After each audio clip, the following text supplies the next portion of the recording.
Delaware State spring season is over. Coach DeSean Jackson breaks down what he's seen in his team over these past couple of weeks, as well as what he's seen within himself. Oh, yeah, it's Locked On HBCU. Play my music.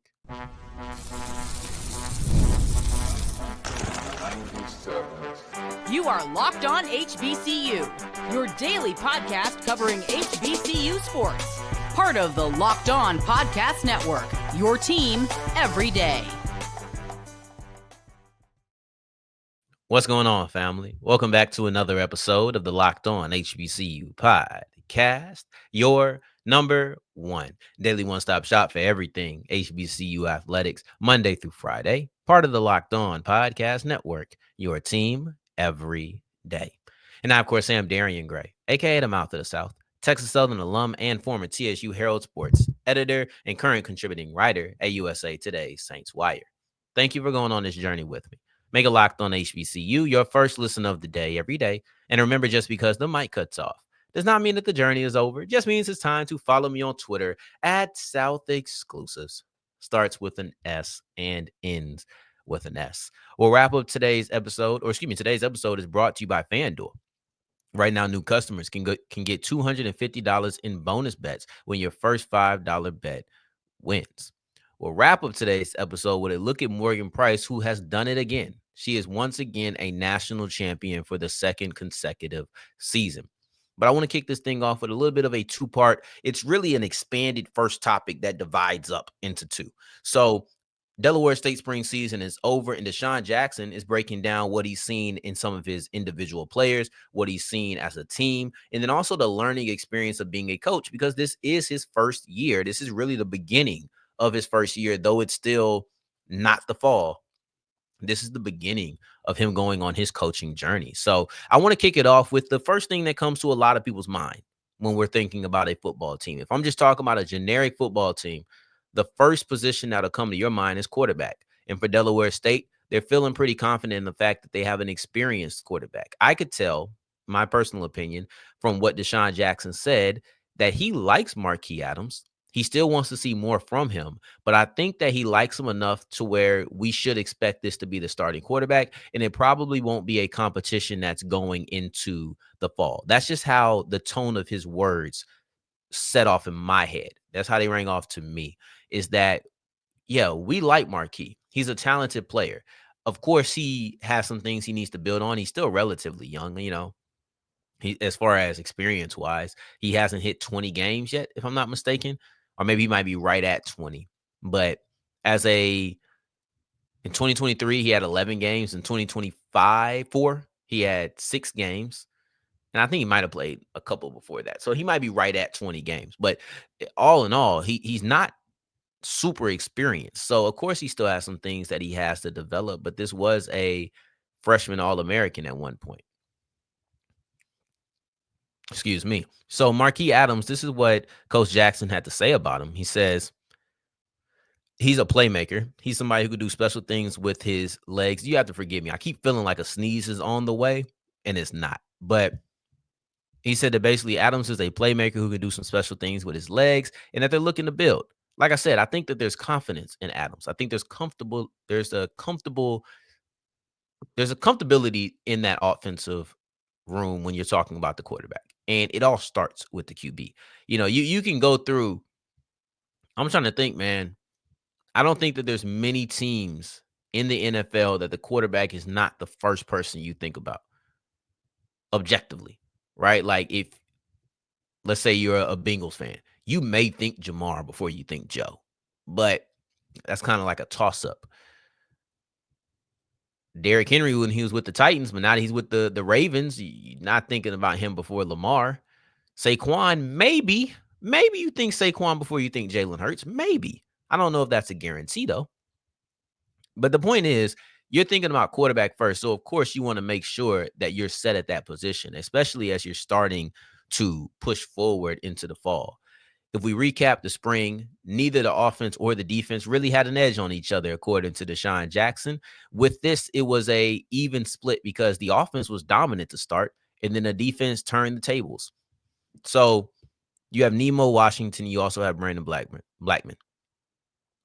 And Coach Jackson relayed that Nemo's offense was dominant with what they first set in. Like the defense couldn't stop him. And then Blackman started blitzing. And I love that he added that little footnote because it allowed me to see, even though I wasn't there, it allowed me to see what I felt like the weeks of practice went on like. So the offense comes out, everybody's probably vanilla. They still trying to do install. You have all of these different aspects, and the offense is slicing them up. And then Blackman says, okay, we have our basics. We're going to add a little extra flair. Now, I wish that we had an extra week or two so I could see how the offense would react to it. Maybe it was difficult because you're still trying to install your stuff. You're not as comfortable with it. It's a new system. But going into the fall, you got to be able to adjust to adjustments.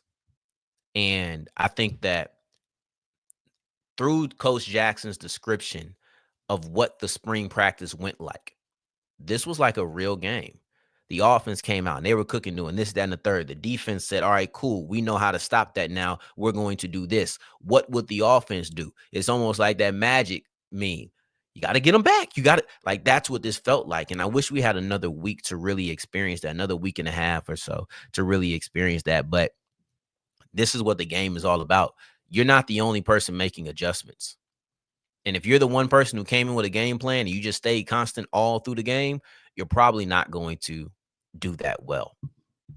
The next thing, and honestly, the final thing as far as team-wise I wanted to look at is that they expect to get a bigger roster. They made some sort of application, or they requested to have a larger roster than normal, I guess. I don't know how many people can be on a roster. I know you have limited scholarships, but I don't know how many players you can have. But Delaware State is aiming to have 60 or 90 to 95. Right now, they're in the 60s. So you can expect about 30 players to be added. Some of those are going to be high school freshmen or high school seniors coming in to be collegiate freshmen because they just couldn't join for the spring season. They're naturally there. But I know it's not 30 of those players. And since I know you're aiming to get up to 90 to 95, to me, I would say they're going to be heavy in this portal. They're going to be heavy in the spring session of just recruiting players who left after spring practice, because I think that portal window closes. I think you have to be in the portal by April 25th, if I'm not mistaken. But one thing that Jackson spoke about is that he has individuals who are starring, but not necessarily as a team. So that could mean that they're playing a tad bit out of structure, that they're not really playing within the framework of what the offense or the defense is asking completely or to the liking of Coach Jack. Like that could be the case. But then the other aspect, and when I say that, that's like maybe an offensive tackle has nobody to block and you're supposed to help your offensive guard and you don't.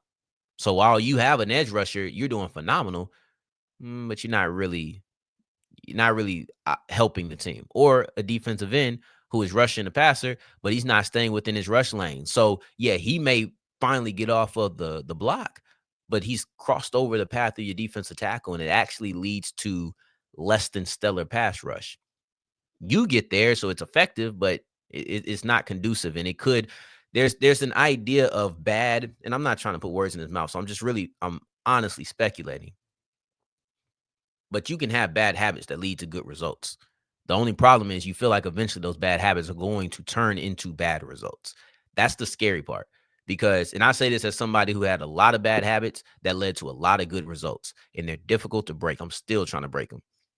It can be hard. But the other aspect of that, if maybe he's not saying that, maybe they just need more individual stars, right? Like maybe they just need more than one edge rusher, or maybe they need more than just one offensive lineman. Maybe that wide receiver isn't enough. They need a secondary receiving threat. Like these are all possible scenarios. So I don't want to just be like, oh, they're undisciplined, because you can be talented and undisciplined. That could be part of what he's saying when he says we need the team to get better. But it also could just simply be, hey, I'm not necessarily seeing enough stars. I have some and I like what I see, but I'm not seeing enough. So we got to go hit this portal. Makes sense to me. But anyway, let's keep pushing forward, because we're not quite done with DeSean Jackson, because he has a few lessons that he's already learned about being a head coach, and he's gained some respect. I'll tell you, or gained some respect for others. And I'll tell you why as we continue with Locked On HBCU. Today's episode is brought to you by FanDuel, and FanDuel is the official sports book of the Locked On Podcast Network. Now, the NFL draft is here. The play-in is here. Oh my God, the play-in is, well, for me tonight, but for you last night. And you also have some tonight as you're listening to this. It's all there. It's all there. But okay, it just hit me. Just hit me. Anyway, you can put some money down on the play-in. Forget the NFL draft. I was going to tell you put some money on the draft. That's next week. The play-in's tonight. I don't know who's playing right now. I know the Grizzlies and Warriors will be playing in a few hours. You can even use this as your plan. You're new to FanDuel, a $5 plan. You win and you're in the playoffs with $250 back in bonus bets. It's simple. It's easy. It's the only way to move. Go to FanDuel. As we continue rolling on today's episode of Locked On HBCU, I appreciate you for making this your first listen of the day. Every day for your second listen, it's Locked On NFL Draft every day, baby. Doesn't matter. We're going into the draft in less than a week and a half. It's time.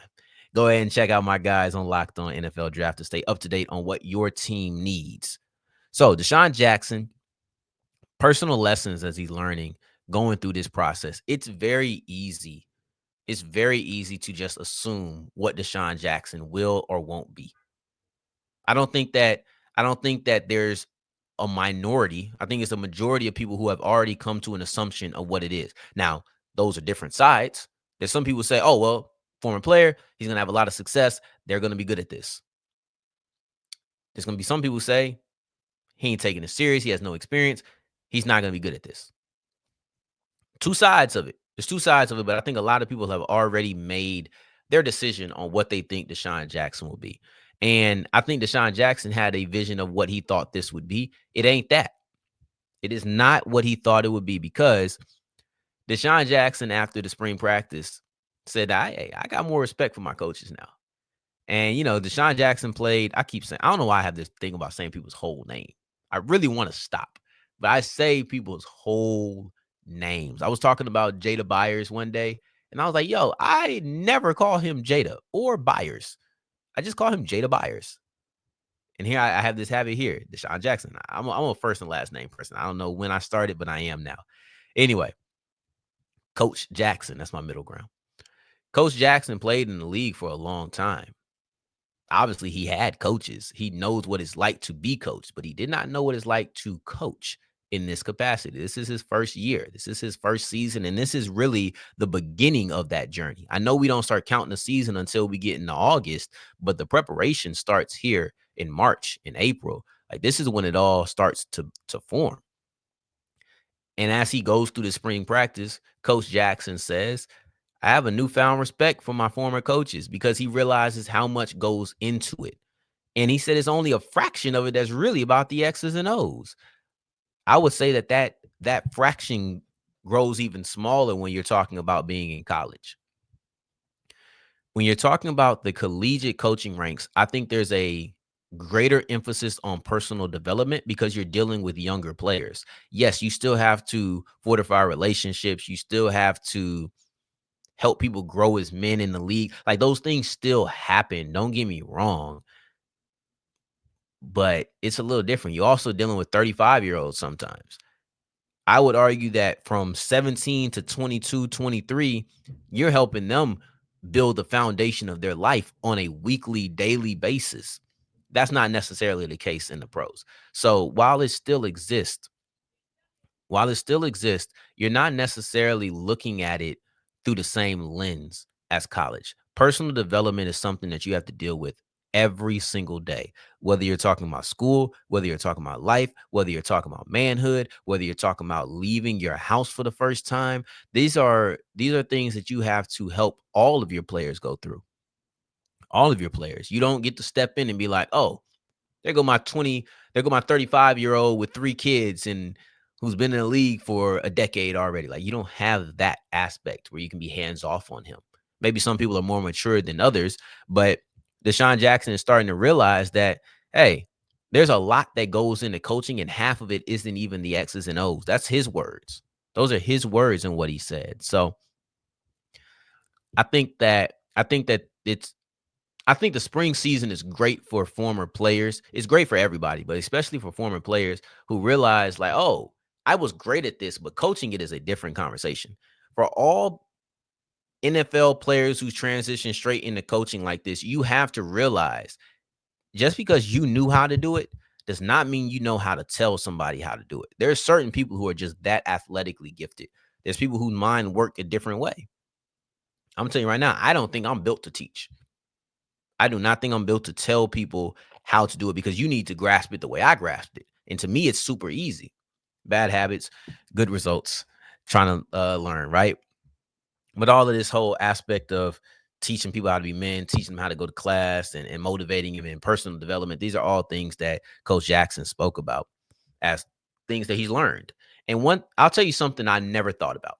Something that I never thought about was how much of an example that Coach Jackson, Coach Vic, Coach George, Coach Sanders, no, I kind of thought about with Sanders, but the other three, I never really thought about how much of an example they were or that they were thinking about being an example.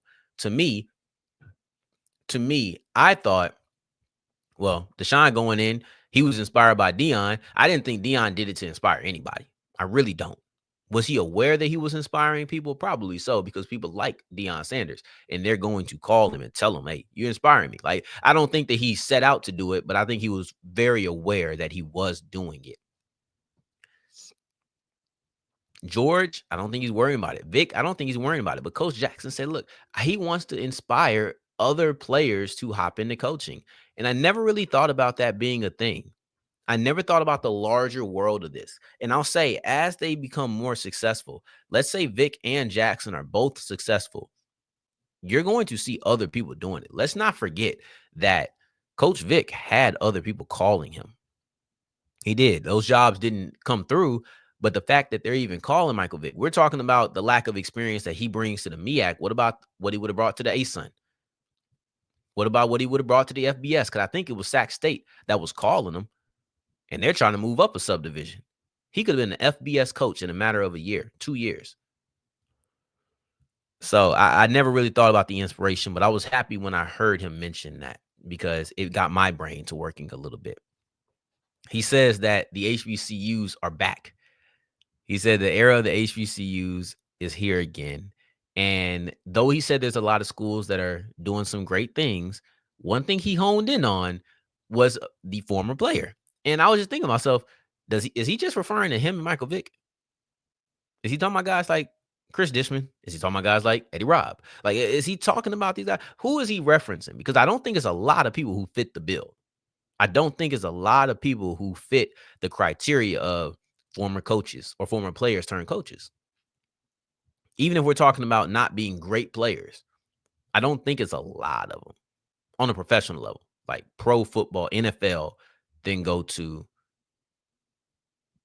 SWAC, MEAC, independent. I just don't think it is. So I was curious, but it did seem like he really honed in on a specific trait. So I don't know if he was just speaking to himself, but they end up spinning off into a conversation about him and Vic are helping each other in the resources and how they're using connections. And yeah, that's what you should do.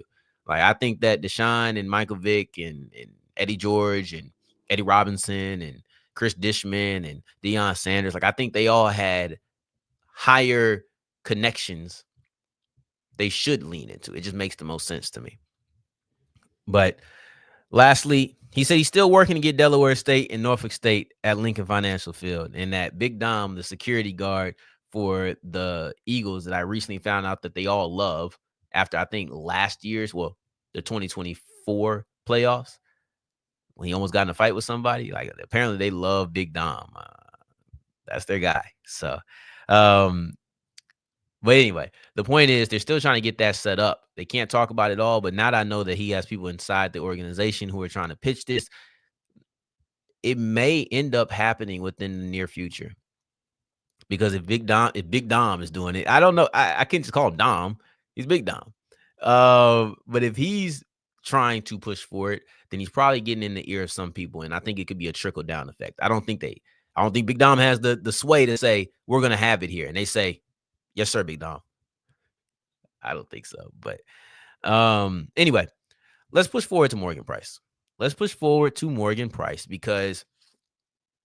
For the second year in a row, she's a national champion. And this is just a great representation of elevation as well as sustained success. And I'll break it down as we continue with Locked On HBCU.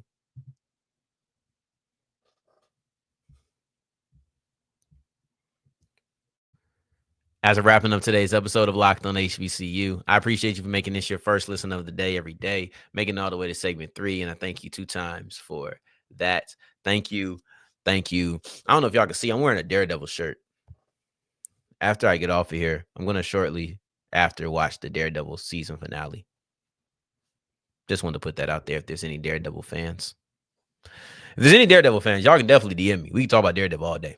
I promise you that. You DM me talking about Daredevil, we gonna have a good time. I promise you that. _ at mouth of the, or at _ mouth of the South on Instagram, at South Exclusives on Twitter. Let's talk about it. Bullseye. Anyway.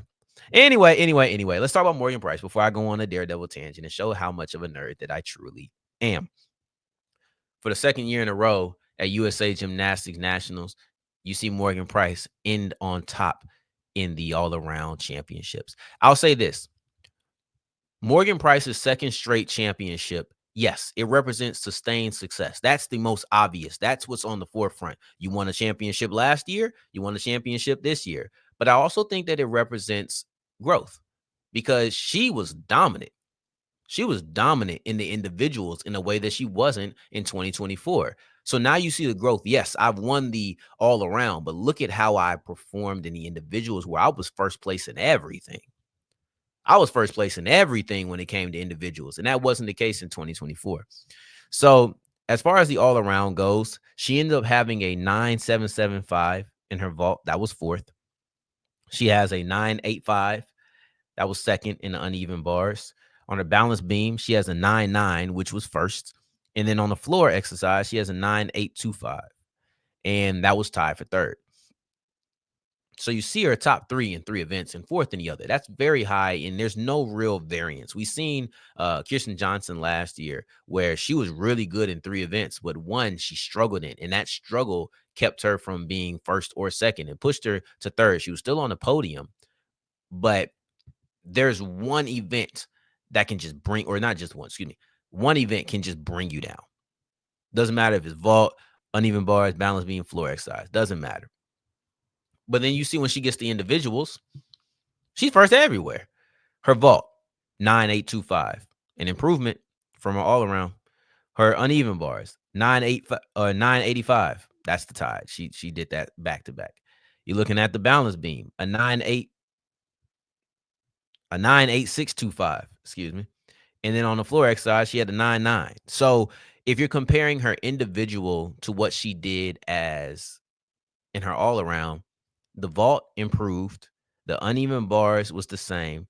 The balance beam took a very slight dip, and then the floor exercise improved. So she actually, when you had time to focus in, she improved. For me, I think that Morgan Price has lived up to the hype every step of the way. She's been everything that you wanted her to be as a high-profile recruit coming into the first Black gymnastics program in college, HBCU specific. Let me say it that way. I think it's better said that way. But she's been everything you could want. You've seen her on interviews, being a spokesperson, being an endorsement. You've seen her perform at a high level. Because here's the thing. When you have great athletes who go to programs that normally get lesser star athletes, you're waiting for that high athlete to leave because she couldn't get the proper development. You're waiting for them to just not live up to expectations because they couldn't get the proper development. Oftentimes, this is my personal opinion, oftentimes smaller programs are not trusted with bigger athletes because you just think, oh, they're not used to that, so I won't hit my potential. I won't be as great as I could. I won't be great, period. I'll probably sink down to what my surroundings are. There is an idea that smaller programs will do that. There's a couple of things wrong with that. One, the surroundings probably aren't as bad as you think they are, but also, two, it's still on you. And Morgan Price showed that you can go to Fisk, an upstart program at that, not just a small program, but an upstart program. You can go there as a top flight recruit and still be great. She's shown it in the USA Gymnastics Nationals the past 2 seasons. The past 2 years, she won all around both years. And this year, she was first place in everything in the individuals. The only thing that she tied on was the uneven bars. So greatness personified all throughout her tenure. This right here represents sustained success while also elevating. Because sometimes when you just win back to back, people just, oh, yeah, she won. She won. Cool. But there's still improvements that could be made from that. So, anyway, tomorrow's episode, what will we get into? Guess we'll have to wait. We'll see. Anyway, in the meantime, in between time, until the next time that we hear each other, family, take care, stay blessed. Peace.